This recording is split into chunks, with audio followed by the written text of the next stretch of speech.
demain. C'est l'heure de rentrer dans nos JO vus d'ailleurs avec déjà un chiffre étonnant. C'est 9 secondes 40. 9 secondes, pardon. Exactement. 9 minutes, c'est beaucoup moins performant quand même.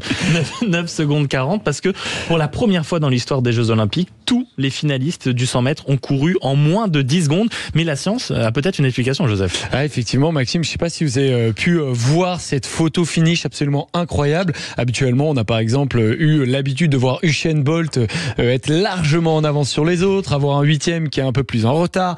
Là, les 10 étaient sous les 10 secondes et il a vraiment fallu une photo finish pour voir qui était quasiment dans le podium et place par place, c'était assez impressionnant. Et apparemment, il y a des modélisations qui montrent qu'ils sont de plus en plus resserrés et que la limite et le meilleur temps possible serait 9 secondes et 40. Et non pas 9 minutes. Exactement, et non pas 9 minutes. Là, on parle vraiment de sprint et du 100 mètres, l'épreuve phare des Jeux Olympiques. Et pour en parler, on est à l'antenne avec le professeur Fabrizio Buccella. Bonjour.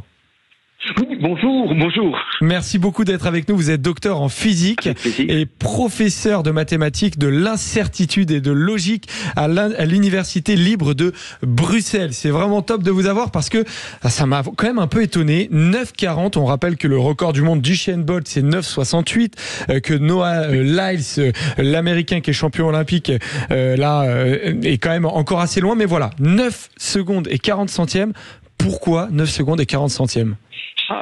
Écoutez, on a fait tourner plusieurs modèles, si vous voulez, mathématiques, sur base soit de données réelles, soit de données prises en laboratoire ou sous des athlètes qui couraient sur piste avec des capteurs. Et les différents modèles mathématiques, malgré le fait qu'ils sont différents entre eux, si vous voulez, arrivent à peu près tous à la même conclusion, à savoir cette limite de 9 secondes 40. Alors bien sûr, c'est une sorte de prédiction quelque part sous la base d'un grand nombre de données réelles et simulées et de données prises en laboratoire, mais c'est assez impressionnant de voir que différents modèles, par exemple, on a fait tourner des simulations de Monte-Carlo sur un énorme set de données et des simulations de Monte-Carlo. Oui, ce sont des simulations, si vous voulez, mathématiques complexes qui font par ailleurs référence à Monte-Carlo, si vous voulez, à la ville, si vous voulez. D'accord, ok. Lorsqu'on les a mises au point, et ces simulations, par exemple, arrivent à 9 secondes 40. On a aussi fait tourner des modèles logarithmiques. On arrive à 9 secondes 40. Donc on a plusieurs modèles qui, indépendamment les uns des autres, arrivent à une sorte de limite. Et on l'interprète, bien sûr, parce que le modèle ne nous dit pas la raison du 9,40. À un moment donné, alors il faut avoir une interprétation. L'interprétation pourrait être une sorte de limite physiologique de l'être humain tel qu'il est conçu aujourd'hui, c'est important, qui ferait qu'il ne pourrait pas réaliser un effort plus puissant dans un laps de temps aussi court. Alors ça veut dire quoi tel qu'il est conçu aujourd'hui? Ça veut dire que avec l'évolution et peut-être, je sais pas moi, si deux sprinteurs se reproduisent entre eux, est-ce que génétiquement ils pourraient créer un humain capable d'aller en dessous les 9,40, sachant qu'on parle évidemment de théorie. Professeur Fabrizio Buccella, on rappelle, vous êtes docteur en physique et professeur de mathématiques. Oui, tout à fait. Alors, si vous voulez, et de mathématiques et de physique d'ailleurs aussi. Mais vous avez à 100% raison de le signaler. On a d'ailleurs les modèles eux-mêmes le précisent. On ne tient pas compte, par exemple, de ce que vous avez évoqué, à savoir une sélection génomique. Donc, si on commence à sélectionner les meilleurs athlètes et la faire se reproduire entre eux, comme on fait. On va donner des mauvaises idées, effectivement, mais. Mais je veux dire, voilà, après, la science, elle analyse tous les scénarios possibles. Ce n'est pas, ici, je suis pas en train de le prôner, hein, bien entendu. Oui, bien évidemment, on a bien compris, ça. Pas de problème. On est bien d'accord, Ce ne sera pas mal interprété. Non, mais ça tient compte de c'est multifactoriel, on l'entend bien. Et je ne sais pas si effectivement les études tiennent compte, par exemple, apparemment sur cette piste de Saint-Denis, ils utilisent des pointes depuis plusieurs mois. Les pointes, ce sont les chaussures utilisées par les athlètes et qui seraient particulièrement performantes et qui permettraient d'aller encore plus vite. Donc on entend bien que c'est une théorie, professeur Fabrizio Buccella, que ce n'est pas nécessairement une certitude que personne ne passera sous les 9,40 en sprint. Vous avez résumé bien mieux que je ne pourrais le faire. Hein. Non, vous l'avez très bien dit. Entre guillemets, c'est la théorie dans l'état actuel de nos connaissances. Si on devait aujourd'hui faire un pari sur le fait que dans les 10 ans, on descend sous les 9 secondes 40, moi je suis prêt à parier qu'on n'y descendrait pas, mais voilà, le professeur de mathématiques de l'incertitude vous dit que c'est pas certain. Ouais, effectivement, la glorieuse incertitude du sport aussi. Et il y a eu un autre record du monde, un record du monde d'ailleurs hier, c'est Armand Duplantis en saut à la perche. Il a fait 6 mètres 25. Alors évidemment, il y avait une ambiance absolument dingue. Et d'ailleurs, même Noah Lyles, le champion olympique de 100 mètres, était absolument dingue face à ce record du monde qui a été battu hier à Sydney pendant les Jeux Olympiques. On voit bien qu'il y a une limite à 9,40 théorique sur le 100 mètres. Est-ce qu'il y a une limite sur le saut à la perche qui serait autour du record olympique et du monde du coup de Armand Duplantis?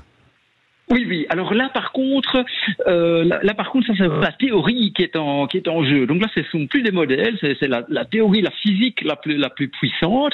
C'est la conservation de l'énergie. Et fondamentalement, ce que fait Duplantis, mais ce que font les autres perchistes aussi, c'est qu'ils transforment la vitesse de leur élan, qui est une énergie cinétique, en énergie potentielle, c'est-à-dire une énergie de hauteur.